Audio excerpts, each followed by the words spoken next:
Sa nakaraang 7 araw ng paghain ng COC ng mga kandidato, ilang kilalang pamilya sa politika ang ating nakita na kakandidato. Kaya naman para sa ilan, buhay na naman ang tinatawag na political dynasty dahil sa magkakamag-anak na tatakbo sa politika. Pero ano nga bang political dynasty? Yan po ang hihimayin ni Professor Antonio Contreras sa Punto de Vista, Professor.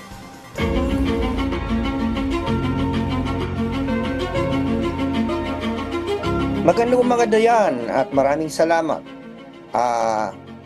Ano nga ba ang mga political dynasties? Sino ang mga to? Well, unfortunately, kahit alam natin kung sino tong mga to, sapagkat para apelyido, magkakamag-anak, sa batas po, wala ang definition ng political dynasty. At alam po natin na kahit noong 1987 Constitution, nagkaroon na ng probisyon, Article 2, Section 26, na sinasabi na gigagarantiya ng Estado ang equal access for public service at ipagbabawal ang political dynasties but as may be provided by law. Ibig sabihin, as may be defined by law. At ngayon po ay 2024 na, ilang taon na lumipas, ay wala pa po tayong defined na ano ba yung political dynasty? Wala tayong definition sapagkat wala pa pong naipapasa ang mga mambabatas. Ang tawag po doon sa provision na yun ay hindi self-executing. Kailangan muna magpasa ng batas. So kaya maraming mga tao, bakit ganon? Pamilya ang tumatakbo.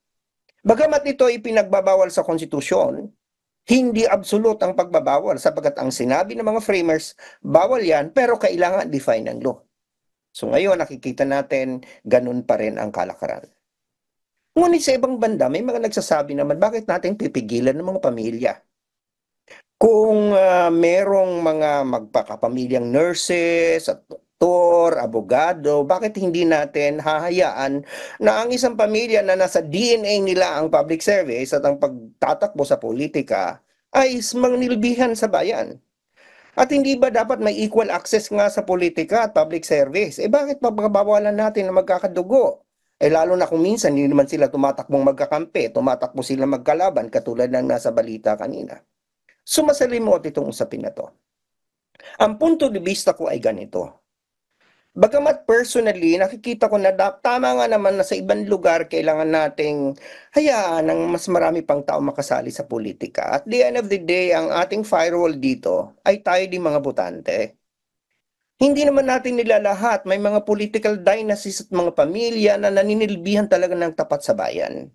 Yung mga yun dapat ginagantimpalaan natin.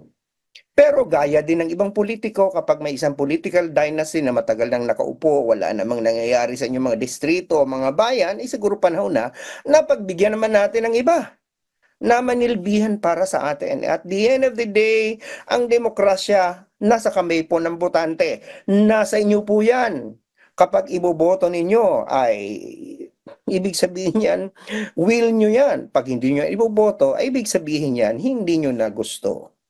So, inuulit ko, hindi po bawal na tumakbo ang political dynasty sa kasalukuyan sapagkat wala pa po tayong definition sapagkat inatas ng saligang batas na kailangan mo na magpasa ng batas ang mga kongresista at mga senador kung ano nga ba ito. Pero sa huli, kayo pa rin na magdesisyon dyan. Nasa inyong kamay kung ipagpapatuloy natin ang mga political dynasty sa inyong lugar o hindi. Sapagkat sa demokrasya, kayo ang boss. Nasa kamay ninyo ang kapangyarihan. Gamitin lang natin ang tama. Yan lamang po ang punto de vista ko yung umagang ito. Balik sa inyo dyan sa studio, Dayan. At magandang umaga. Maraming salamat po, Professor Antonio Contreras.